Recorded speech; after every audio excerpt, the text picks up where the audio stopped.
My name is Ryan Miller, and for the past 15 years, I've helped hundreds of people to raise millions of dollars for their funds and for their startups. If you're serious about raising money, launching your business, or taking your life to the next level, this show will give you the answers so that you too can enjoy your pursuit of making billions.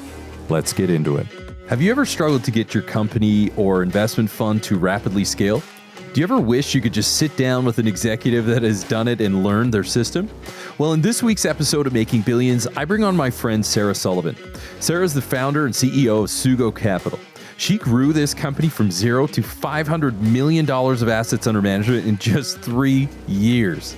Sarah is going to share with us how she got started, how she found powerful partners, and how she hires and rapidly scaled to $500 million in just 3 years. Knowing how to scale, finding meaningful partnerships, and hiring people that will love your company are all skills we need in our pursuit of making billions. Here we go. Hey, welcome to another episode of Making Billions. I'm your host, Ryan Miller, and today I have my dear friend, Sarah Sullivan.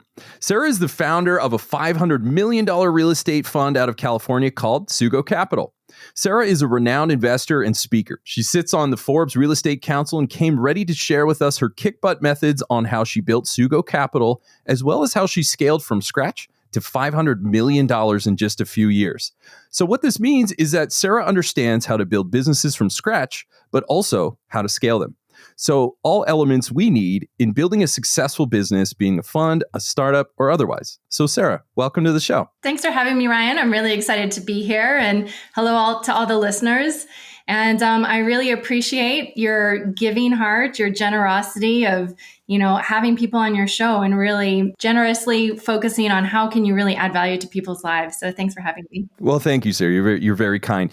I've had a chance. I know we've crossed paths a few times at different speaking events that you've been at, and many other things. And I've just been so impressed at how you've gone from scratch to $500 million fund in the real estate sector, and you're contributing to Forbes and you're speaking around the world. I mean, you're doing all of these things and it just seems like you came out of nowhere. And often success is, right? As the saying goes, I worked my entire life to be an overnight success. And so I suspect we're going to hear a little bit about that. But before we get into that, maybe you can tell us a little bit about how you became this, real estate phenom that you are.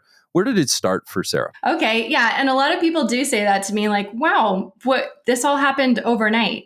And they just didn't see the 10 years of working up to the point of trying different things. I didn't always know it was going to be real estate. I didn't know it was always going to be in the capital raising space or in fund management. But I knew it was going to be something, and I tried different things for 10 years until, boom, I found the thing that was aligned. And so I think that's the biggest thing is finding what is aligned with your passion, your vision, your goals for yourself, and also your natural talents. Yeah, real estate. I started in real estate about 10 years ago. And for me, it was a way to invest personally. So I had a baby and I was thinking, okay, I need some extra income. So I started going to all these coaching programs about fix and flip, buy and hold, single family rentals, Airbnb. And I dabbled in 15 different types of real estate investing. And I either lost money or I lost a boatload of time figuring out that it wasn't the thing for me until I came to the multifamily investing space. And it was like all things were aligned. The passive income, the stability, the peace I felt around that type of investing. So it really aligned with me personally. And then I grew a business out of it because I wanted other people to feel the peace, the stability, the comfort, the predictability with their finances that I was feeling when I was investing in multifamily. That is phenomenal. And so, I'm curious about the road that led up to it. You talked about like you're trying different stuff. You dipped your toe into the tech world and you did a few things. Maybe you could talk about, for many of our founders who are listening to the show, we talk about fund managers, venture capital, and startup founders. A lot of them start in businesses. They're building skills. They're figuring stuff out. Also doing side hustles. The early days before you were all in on SuGo Capital, what was going on in your life? How did your career evolve into that? I grew up in New Orleans and my father was a contractor, and we were really taught, hey, the best way to be extremely successful is to go to school, get a good job. And I was raised very frugally. Money was not something that you waste, you protect. And so I grew up thinking, okay, the best way to succeed in this life I have is go to school, get an education, get a job, work really great, climb that corporate ladder. So that's what I did for the first 40 years of my life. And it wasn't a straight line though. So I went to undergrad. I studied business and economics, and I started climbing the corporate ladder at my job. And I was like, whoa, this is really not what I thought it was going to be like. It was success according to other people's metrics. But to me, I felt like I was living paycheck to paycheck and like, wow, this is going to be the next 50 years of my life. I don't have time for anything else. I thought, the best way to financial freedom is to get more education. Then I can get a better job. So I got my MBA in marketing and finance. And I thought, this is going to be amazing. I'm going to have this huge signing bonus. We talked about this, Ryan. And I told my husband, with my huge signing bonus from my MBA, I'm going to buy you whatever sports car you want, because we had been married about a year at that point. But I graduated in 2008. So no signing bonus, no job at all. Surprise. Surprise. Yeah. Along with 80% of MBAs that year not getting jobs. So at that point, I said, I didn't really like my life anyway. Let me take a 180-degree turn. We moved to Europe, and I went to circus school full time. No And way. I studied to be an acrobat and an aerial artist, and I became a trapeze artist, and I performed in Europe. And I thought, this is truly fun. It was the funnest time of my life, right? I was playing all day. And then it got to a point where I was like, except I'm poor. I have a lot of fun, but I'm poor. So I got to figure out how to have time so I can have fun, have a life, and also have a lot of money.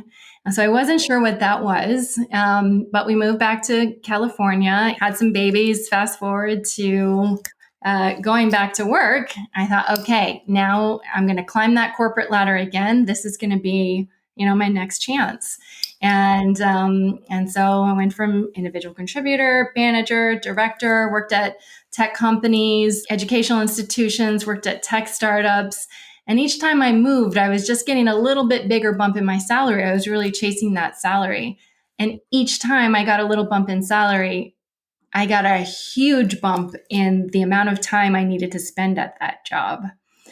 And so actually my ratio of fun and freedom and time and money was getting worse in the wrong direction. So during this time, I was studying real estate, and I was trying to grow different businesses around real estate, but they were all focused on me and my time and doing it by myself, and those were not successful. Fast forward to one night, I had kind of an out-of-body experience where I was being a really bad, ugly mom.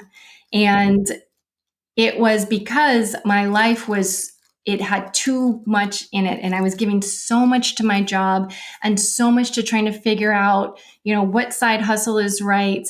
And I had, an hour a day with my little baby kids. And so I made a commitment that I would be able to quit my job within a year. So I don't know what it's going to be, but enough faffing around. I've been trying for almost a decade to figure it all out. And I said, okay, I need to draw a line. It's going to be a year from now. And so I just loaded up with coaching programs, online marketing, online events, real estate, copyright, like all this stuff, building businesses, scaling businesses. I said, I'm really committed, and I made that really clear goal. And so in tandem to while I was working, I did build SuGo Capital. And about a year in, I got the opportunity to jump out of my job and go full-time into SuGo Capital. And that was 2 years ago. My quit-anniversary, as I call it, was 2 years ago, almost exactly today. And so we've scaled it extremely fast. We have almost 500 million assets under management. And we're going to talk about some of the things that allowed me to do that. And they were lessons I learned. I wish I learned them way earlier. It would have prevented a lot of gray hairs, and we would have scaled even faster. That's incredible. Thank you. That is a beautiful story. It's a similar story to a lot of entrepreneurs, which you are. So building a fund is also building a business. And often, myself included, we're throughout your career, you reach threshold, and that's not always in your career, but there's a point, and this is a very common and popular story, and I think is because it's actually the moment that works, is where you there's cracks in this shell of life that you've created, and it's no longer working. You've reached threshold, be it your career, different relationships, your money, whatever it is. You just had enough. And for our listeners around the world, I want you to really recollect what Sarah has said, which is she reached a threshold, and in that moment, she busted through threshold. It was all about her kids and her babies, and was like, "This is not the life that I signed up for. Yeah, I'm trying to get my money right, but not at the expense of my family." So you reach that threshold, and boy, did you light a fire, man. You went for it. So you're like, 1 year, that's all I got. Let's go. As the proverbial burn the boats, you were all in, and that's the moment that it really started to change. And I tell that to people all the time. If you don't have a really specific goal, like a number and a date, and you tell someone who's going to hold you to it, who's actually meaningful, like you're just going to faff around for years trying to, like, one day I'm going to start my business, or one day I'm going to quit my job. And I talk to investors like that all the time. And I'm like, no, what is your number? What is your income you need to replace? Do you need passive? Do you need a wealth number? What's the date? Write it down, put it in front of you, tell your spouse, tell your kid, who, like, you have to be really deliberate when you have goals that are really important. Otherwise, they don't happen. Wow. Yeah, absolutely brilliant. So here you are, you built SuGo Capital, you went all in on marketing, events, and speaking and real estate, and you went from side hustle, you worked a little bit in the tech industry, you got your MBA, you did all of these things as a spry youngster that we all were at one point. And still are. And now you started to go into take control of your life. That's what it was about. And often we see a lot of entrepreneurs are saying, yeah, the money's going to be good. But what it's about is impact. It's about freedom. It's about spending more time with my family. It's really, what does it actually mean? It's, what does this money or this business or this lifestyle mean to me? And you got very, very clear on that. And then you built SuGo Capital. So I'd love to shift gears a little bit into SuGo Capital, and maybe you can talk a little bit about what you guys are up to today. So we've been doing multifamily syndications. We've acquired 24 commercial properties over the last few years, and we've had two funds. We were kind of dabbling with, do we want to do fund model? Do we want to keep it as individual syndications? What does our investor base want? We have about 10,000 investors in our SuGo Capital community. So it was a lot of like trying different things over the last 12 months. So we've decided to go all in on the fund model going forward. And instead of doing these one-off syndications, we are going all in on multifamily. That is still the type of real estate that I feel is going to weather the storm of, what's been going on. We've made insane money over the last couple of years with everything going wonky, and absolutely things are going wonky in the future. And so compared to, what's going on in the different markets that have liquidity, that have volatility, right now, the apartment complexes in the emerging markets, in the stable core markets, they're just really, really smart decisions right now. And they are fluctuating a little bit. We're seeing fluctuations like this in the market, but we're not seeing fluctuations like this in the market, like we're seeing, in stocks and also in the single family home space. So yeah, we're definitely staying in the multifamily space. And because of that volatility that we're seeing everywhere, we're also banking on stuff. So we're either banking on stuff that doesn't have that volatility, or we're going all in on stuff that has volatility, and we're using that volatility. We're playing with the volatility on purpose, and we're profiting from the volatility. So I think people get in trouble when they're investing for the long run in things that are volatile. But instead, if you bank on that volatility and take advantage of it, that's where the real money comes in. So we're doing those two things. They're kind of polar opposites, but we're looking to grow into an investment firm that has a breadth of offerings for investors. A lot of our investors, they've been in 5, 6, 7 properties and projects, and they're like, what else do you have? And so being so narrow, we've become an expertise in this niche, but then also our investor base trusts us to suggest additional things in order to diversify their portfolio and their wealth and their income. So we've been doing due diligence on different things over the last year, and we've come up with some really fun things that I'm excited to launch this year that are outside of real estate. I can't wait to see it. So I'm assuming you're talking about like hedge fund type of products. Mm-hmm. Yeah, Mm-hmm. perfect. As we're talking about this ascent from 0 to 500 million in just like, I don't know, 3 years or something like that, something crazy like that. Like good for you. That's a ride on a rocket ship if I ever heard one. So what are, from my understanding is you have kind of two main products that you offer some of your investors. Maybe we can talk a little bit about that since you're a 506c, you can kind of cover these things. So yeah, definitely. So we have two models, and one is for individuals who are on a fixed income and they really care about cash flow because they are living off of their investments for their day-to-day expenses. And so that's the 12% cash flow fund. It's 1% per month on your money, 7 years, principal returned at the end. It's very simple. It's backed by assets. It's all multifamily complexes that fund holds. It's just accounting on how the returns come out. And then we have another model where we split the cash flow and the capital gains with investors.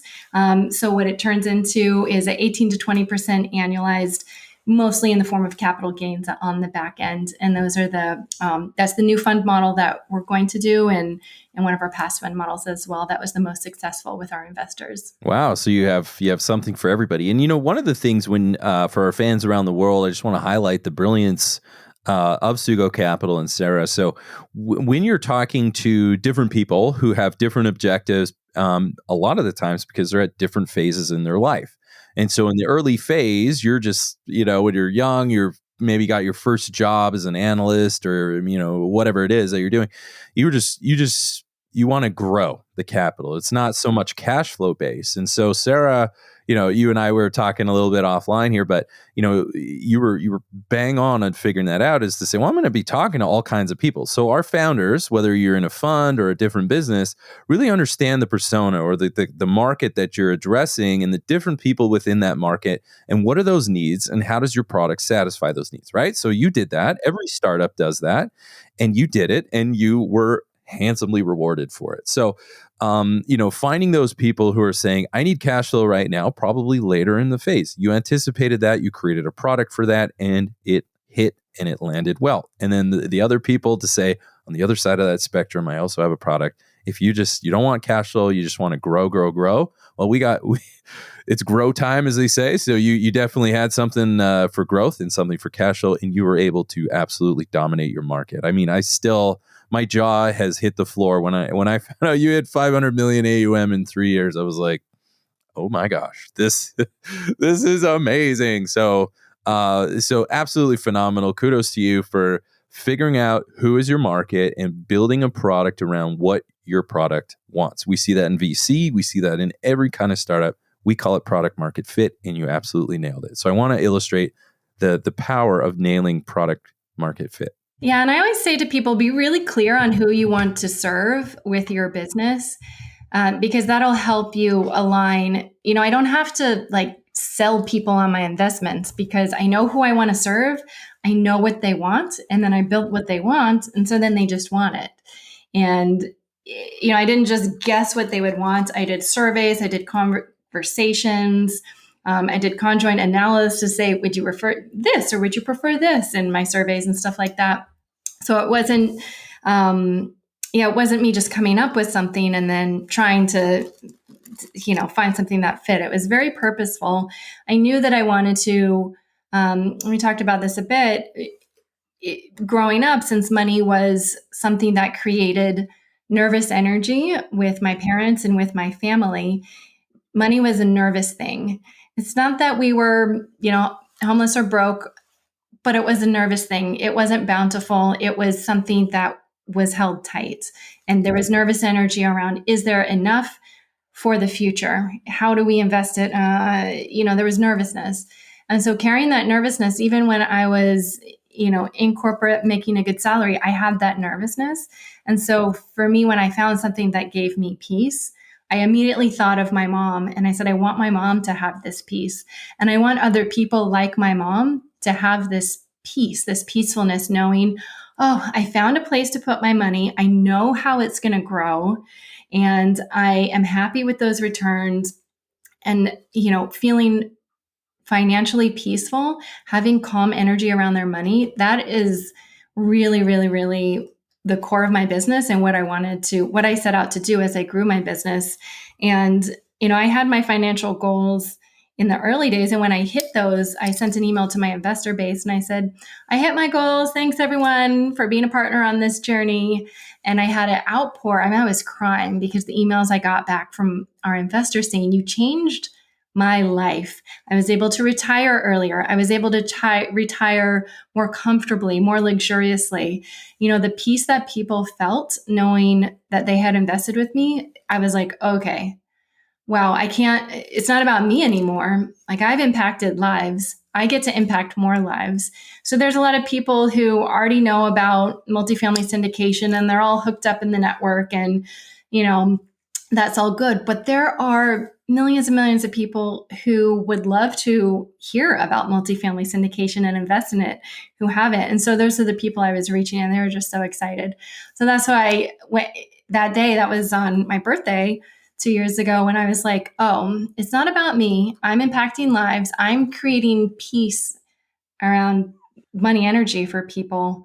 I have to figure out how to scale this while keeping true to myself and my reason for starting this business. And so I had to think about how to scale without more of my time, because I was already maxed out and I wanted to work, a 2.5-day work week. So how do you get that done? So I know we're going to talk about that, but that's a bit, I was so connected to who I wanted to serve that it was really easy for me to, purposely build something that was great for them. Wow. So a couple of takeaways is just, number one, understand your market and the power of understanding that. But number two, you bring up you said the magic I word. I swear there must be like confetti that rains from the sky. When you say the secret word. No, it's no longer a secret, because for those of you who've been following the show, for people who Sarah and a lot of the other guests that have gone before, there's one thing that they all had in common, and it wasn't income.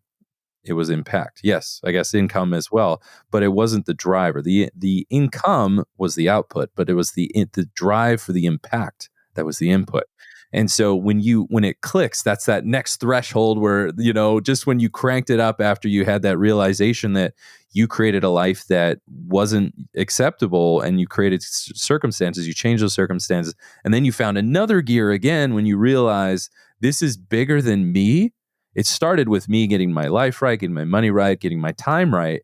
And now you've broke through another threshold, you found another gear, and you grind it even harder when you realize that this is about impact, and the impact you were creating is peace and hope, right? So those things that maybe, maybe you didn't understand, maybe you did when you were a kid, I'm not sure, but as you got older, you started to understand what was that like, that energy, and it's told that it takes on the spirit, the human spirit.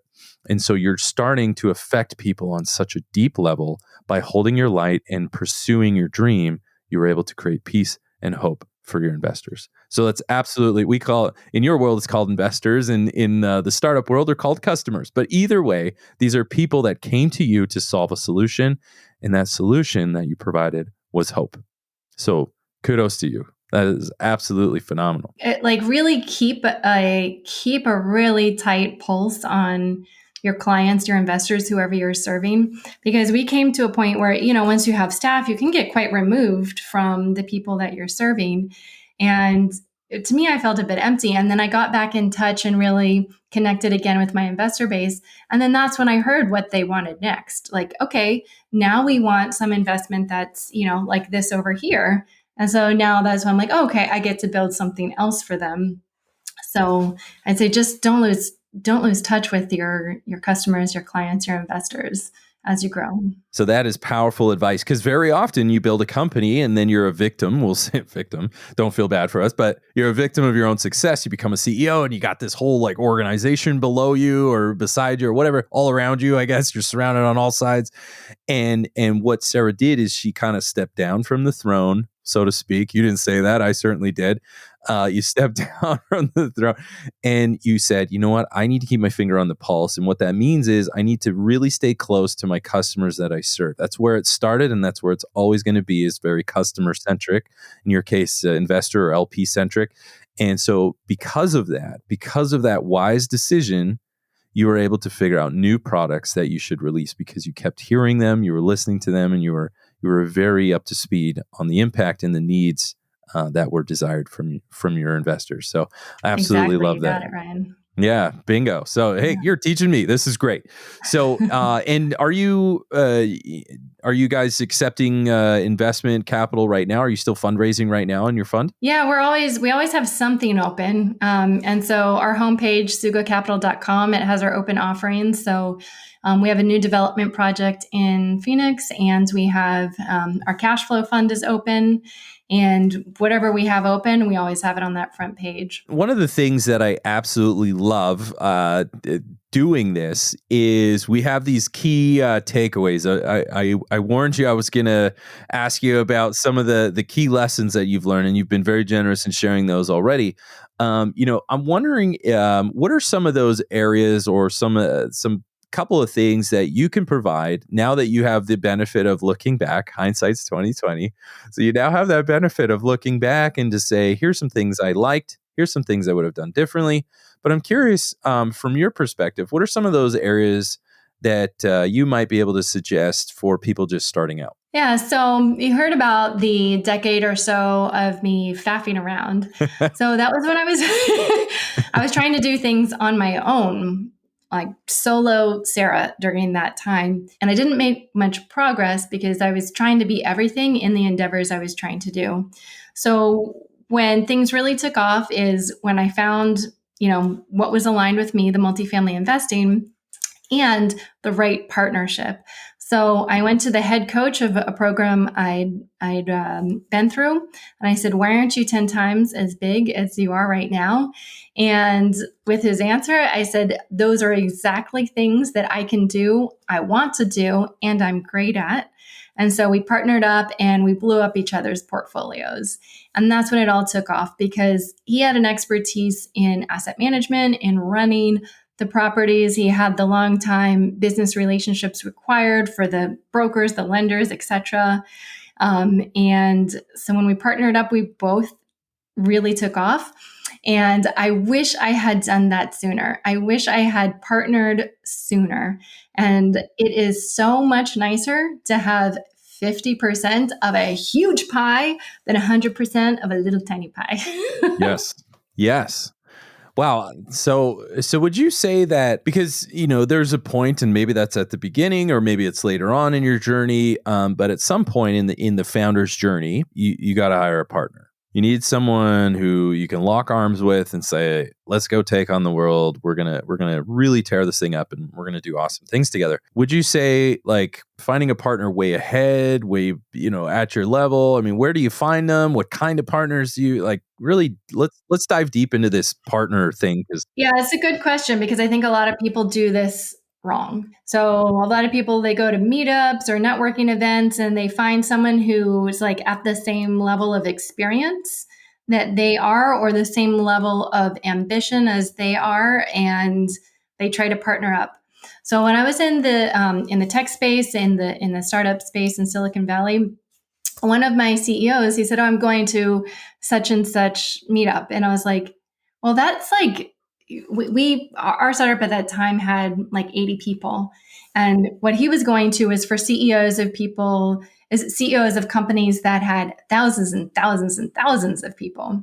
And so he's like, I'm not going to go to something where there's, CEOs that have 50 to 100 people. What am I going to learn from them? I'm going to the networking event for people who have these massive companies that they've already grown.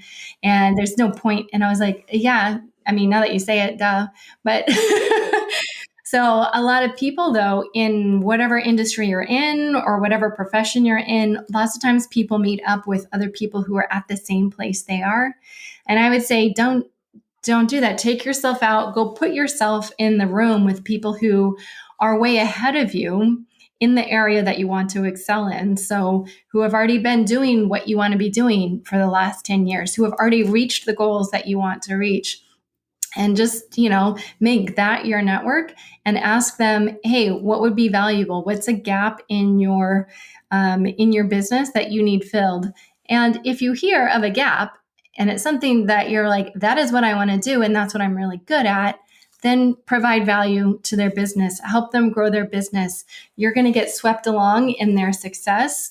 And then you can split off later, find different partners, whatever. But especially when you're trying to get started or massively grow, find someone who's already on that path, ahead of you on that path. And how can you serve them, help them grow with what you are good at or really want to do? And, Ryan, like we talked about this because I joined a community that you're one of the coaches for. And it's definitely for the community. And, you're an awesome coach there. But it's those kinds of things that will really excel you. And it's not going to the free meetups and networking events. It's getting plugged in to the pay to play events, because those people are serious. Those people are paying their $50K per year because they're making a difference.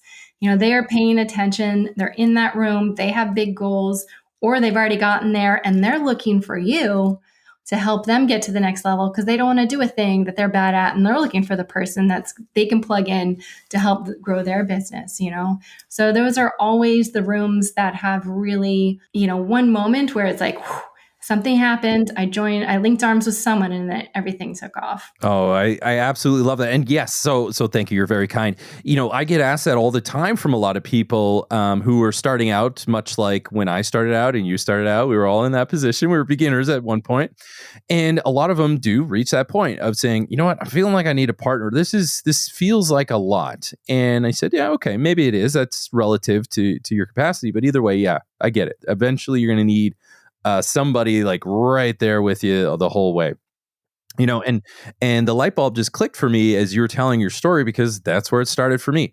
And so when I talk to people, I said, look, if you want, join a community, but the important thing is it's not enough. It's one thing to get in the room. It's another to be known that you're there.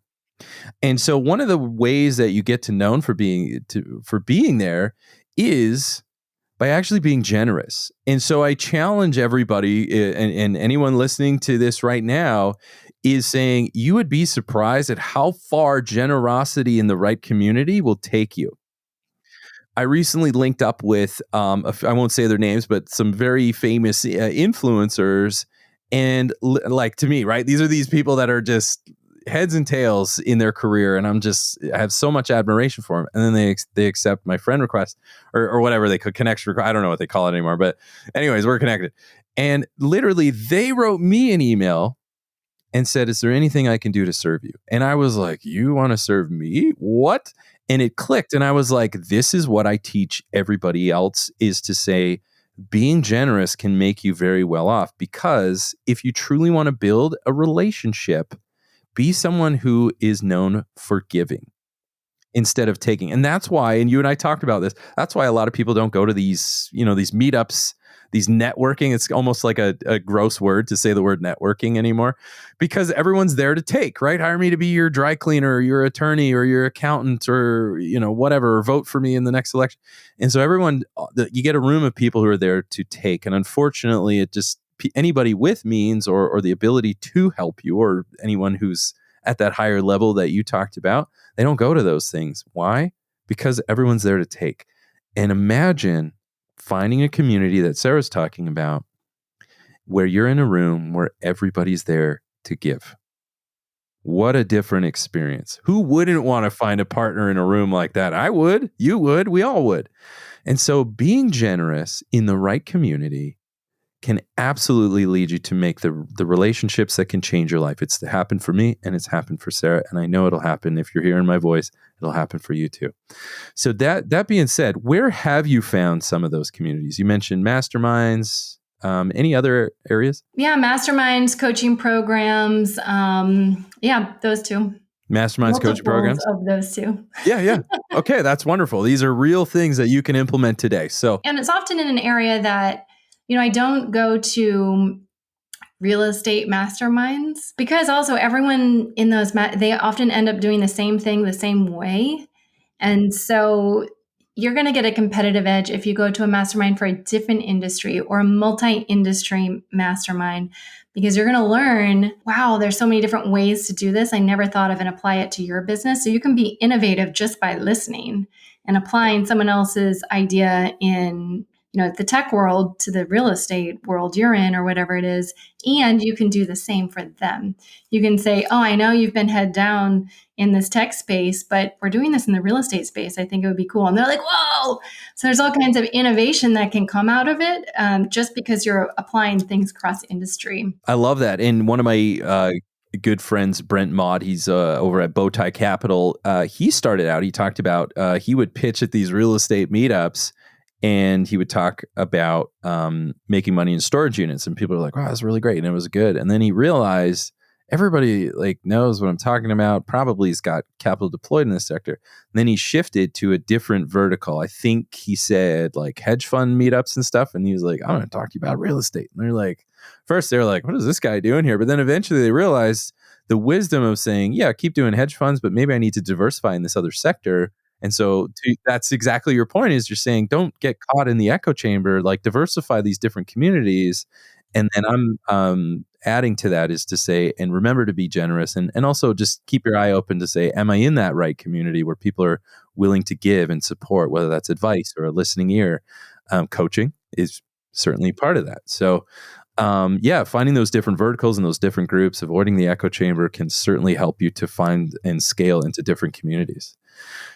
So what are some of those key methods that you've found? Speaking of scaling, something you know a little bit about. I keep threatening you that I'm going to get that out of you. So maybe we talk about that now. So what are some of the things that you found that has helped you to scale so quickly? The biggest thing is, besides partnerships, is because partnerships are good to get started, and then partnerships you give, you're sharing equity. So once you learn something, if you can bring it in-house and have employees, that's going to have a much higher ROI for you. So scaling by hiring the right employees at the right time. And so I thought this was kind of a silly thing for us to talk about, because I'm like, everyone knows that.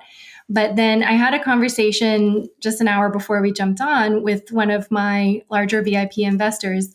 He's invested several million with us. And then I was saying, oh, I got out of a meeting. I hired a new COO, and this is the new org chart, and this is what we're hiring to plug in. Oh man, he was so excited. And it really brought him confidence that not only am I scaling by number of properties and, dollars in the fund and all that kind of stuff, but I was scaling a team of people to support that and to support the investors. And so I was telling him the reason that I've hired for these different roles and that I'm hiring for the next roles that I'm hiring for are so that I have more time for phone calls with the VIP investors, more time to really plug into the community and connect with them and get out of running the business and connect with. I mean, he was like, that you are spot on, Sarah. That's why I've invested with you. That's why I'm continuing to invest with you. So even though it sounds kind of boring, it can 100% be the key to delighting investors, is hiring other people to do all the other stuff so you can just talk to investors, especially if you're the face of your company and you're the reason they're investing with you is because of those relationships you've built. That's brilliant. And so, and what else? What else? So you've got the org chart, and you're able to talk about that with investors.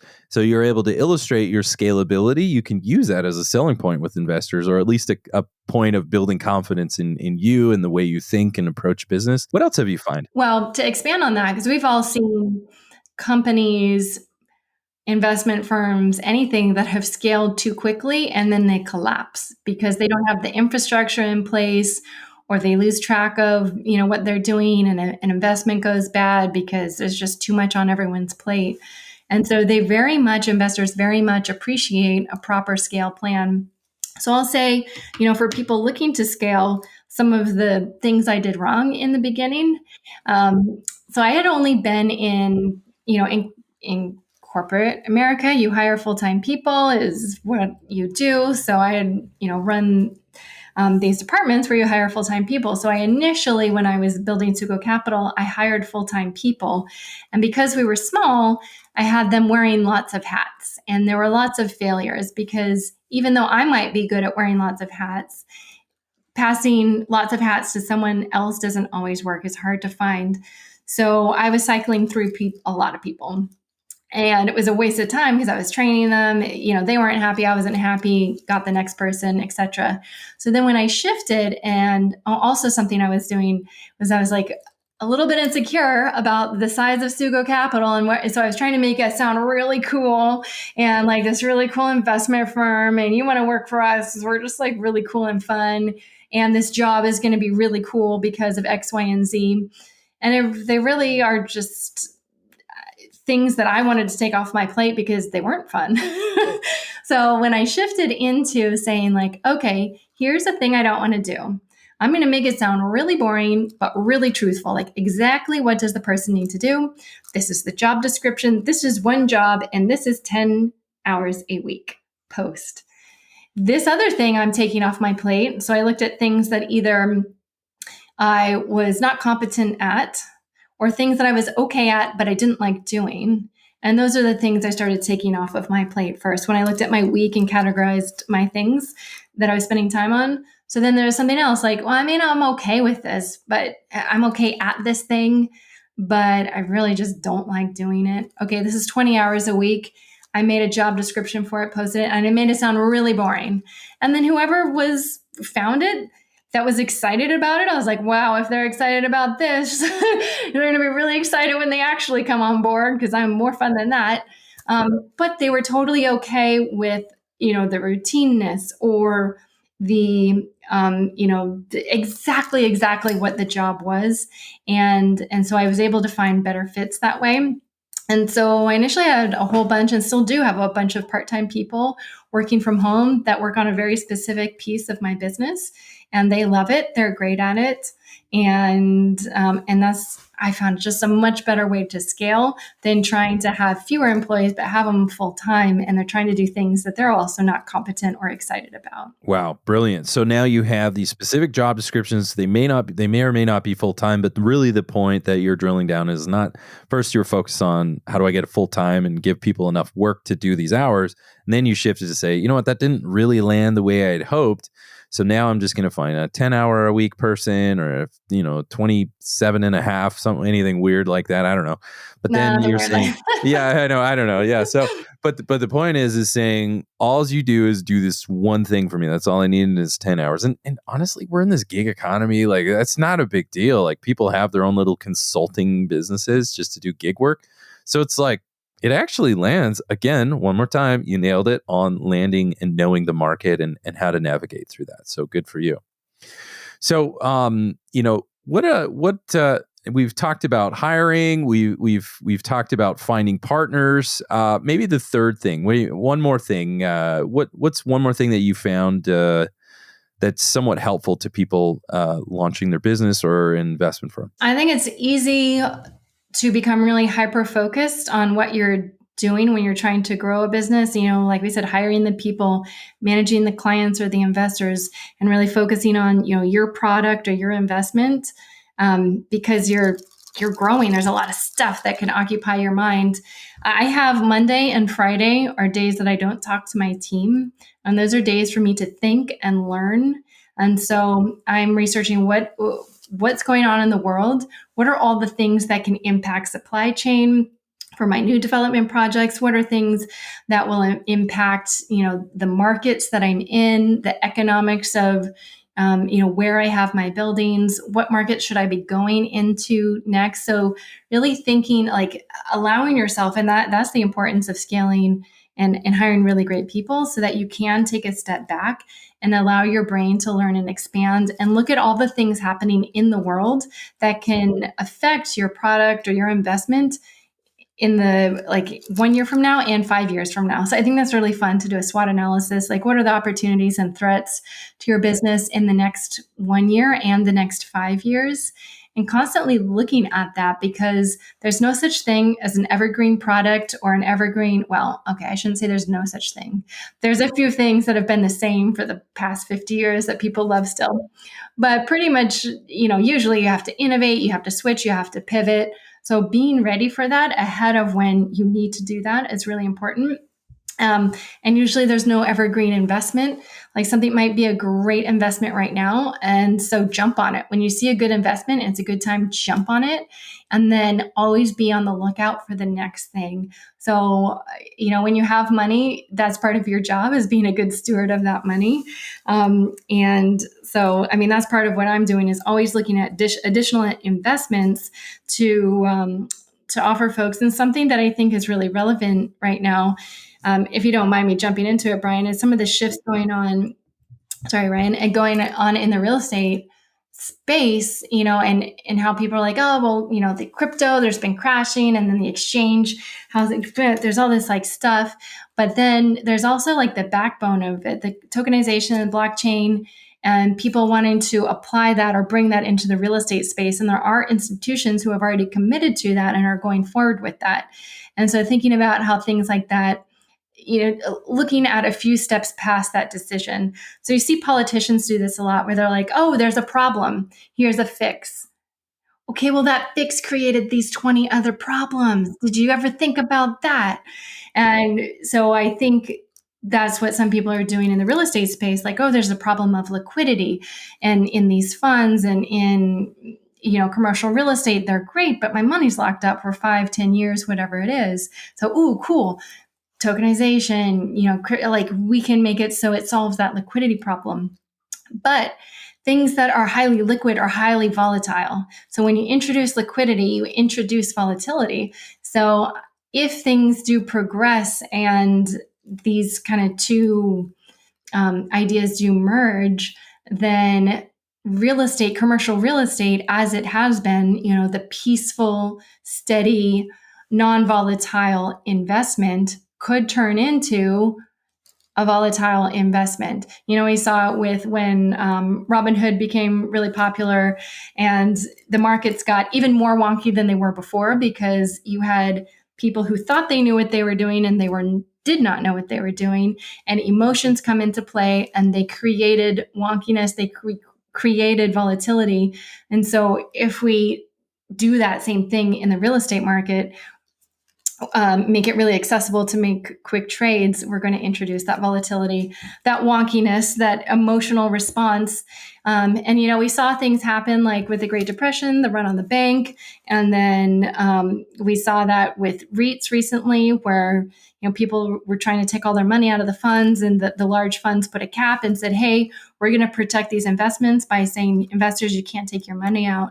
And people were upset. And I was like, oh, thank goodness, because if you let people take all their money out, then you make that what was a real asset, is backed by real assets, those REITs. But now I am so glad they put those barriers on. But anyway, it's kind of a long way of saying, like, pay attention to what decisions today will do to your product, your offering in the future, and not just 1 year, but 5 years out. Like, really think of those iterations, like, then what? Then what? And then what might happen? And then what might happen?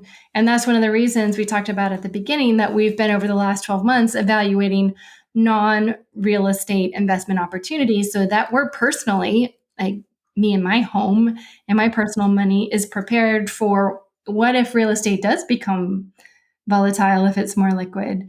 Like, okay, so then I want to find something where I can make a lot of money, and something that is very volatile. So then you count on the volatility and the liquidity, trading, scalping, etc.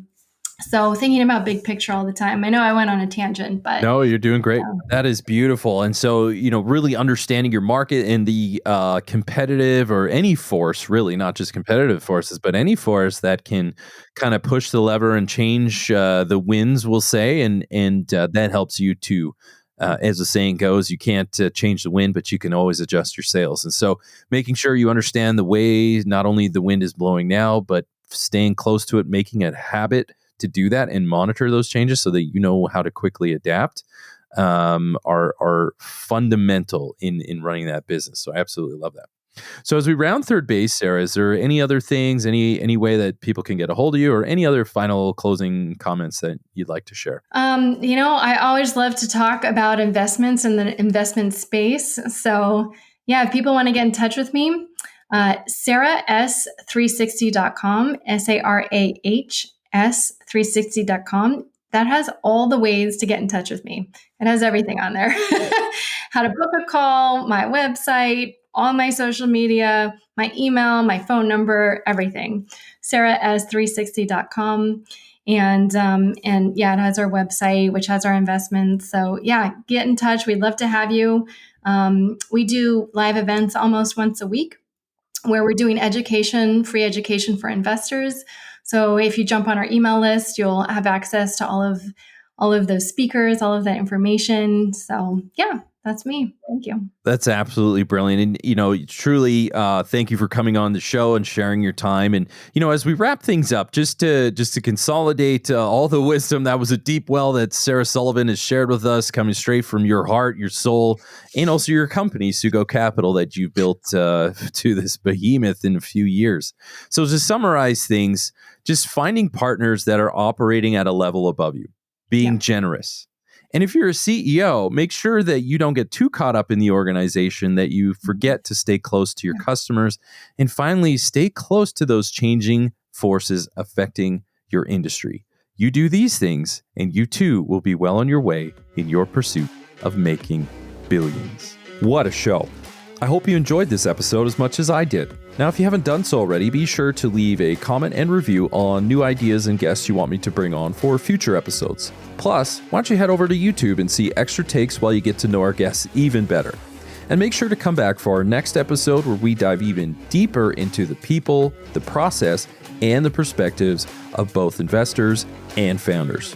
Until then, my friends, stay hungry, focus on your goals, and keep grinding towards your dream of making billions.